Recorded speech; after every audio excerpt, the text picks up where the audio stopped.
தஞ்சாவூர் மாவட்டம் கும்பகோணத்தில் பல்வேறு கோரிக்கைகளை வலியுறுத்தி 100க்கும் மேற்பட்ட தமிழ்நாடு அரசு போக்குவரத்து கழக ஓய்வூதியர்கள் கும்பகோணம் தலைமை போக்குவரத்து கழகம் முன்பு சாலை மறியலில் ஈடுபட்டனர். நிறுத்தி வைக்கப்பட்டுள்ள பஞ்சப்படியை வழங்கவும் 14வது ஊதிய ஒப்பந்தத்தை நிறைவேற்ற வேண்டும் உள்ளிட்ட பல்வேறு கோரிக்கைகளை வலியுறுத்தி ஆர்ப்பாட்டத்தில் ஈடுபட்டனர். விடியா அரசு பொறுப்பேற்ற பிறகு ஓய்வு பெற்றவர்களுக்கு பண பலன்களை கொடுக்காமல் வீட்டுக்கு அனுப்புவதாக குற்றம் சாட்டுகின்றனர். சென்ற 2022 நவம்பர் மாதத்திலிருந்து வருகிற இந்த நவம்பர் மாதம் வரைக்கும் இதுவரைக்குமே ரிட்டையர் ஆனவங்களுக்கு பணப்பலன்களை கொடுக்கவே இல்லை. வெறுங்கையோட தான் வீட்டுக்கு அனுப்புறாங்க.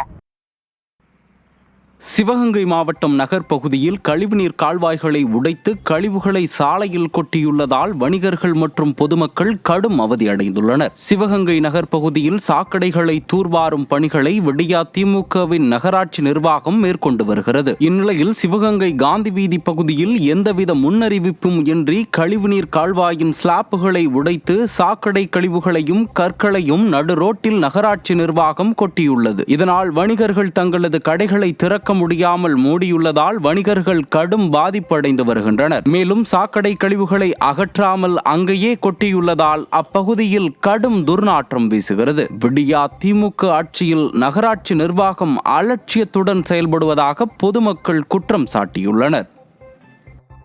பண்டிகை காலங்கள் நெருங்கி தீபாவளி பண்டிகை வரப்போகுது. நகராட்சியிலேருந்து சாக்கடையை பூரா அப்புறப்படுத்தணும்னு சொல்லி பெரிய பெரிய வர்த்தக நிறுவனங்களுக்கு பூரா எந்த அறிவிப்புமே இல்லாமல் பூராமே ஆனாப்பாரியாக ஜேசிபி வச்சு இப்படி பிடுங்கி ரோடு பூரா பாதி அளவில் அப்படியே அள்ளி ஒவ்வொரு நகராட்சி நிர்வாகம் வந்து நான் சொல்கிறேன்னா ஒரு டெண்டர் விட்டுருக்கணும், முறையாக நோட்டீஸ் அனுப்பியிருக்கணும். மழை காலங்களில் செய்யாமல் வெயில் காலங்களில் ஒரு தொடர் விடுமுறை நாட்களில் அந்த மாதிரி ஒரு நாட்களாக பார்த்து இந்த சாக்கடையை முறையாக டெண்டர் விட்டு பிரதான கால்வாய் அமைக்கணும். சும்மா வர்த்தக நிறுவனங்களை பூரா வியாபாரத்தை பாதிச்சு ஜேசிபி வச்சு மடமடன்னு அம்பிட்டு இருக்கிற கல் கரட்டையில் பூரா பேத்து நடு ரோட்டில் போட்டுட்டு போனால் அதுக்கு நிரந்தர தீர்வாகுமா? இப்போ இது வந்து ஒரு தனியாக ஒரு டெண்டர்ன்ற பேரில் ஒரு தனியாக ஒரு இதை வந்து திராவிட முன்னேற்ற கழகம் முழுக்க முழுக்க ஆட்டையை போடுறதுக்கான வேலையை தான் இந்த வேலை. சிவகங்கை மாவட்டம் காரைக்குடியில் பழமையான வீடு இடிந்து சேதமானது. இதில் அதிர்ஷ்டவசமாக வீட்டிலிருந்த அனைவரும் உயிர் தப்பினர். காரைக்குடி கணேசபுரம் மாரியம்மன் கோயில் அருகே மாரியப்பன் முத்துலட்சுமி தம்பதியினர் 40 ஆண்டுக்கும் மேல் பழமையான வீட்டில் வசித்து வந்தனர்.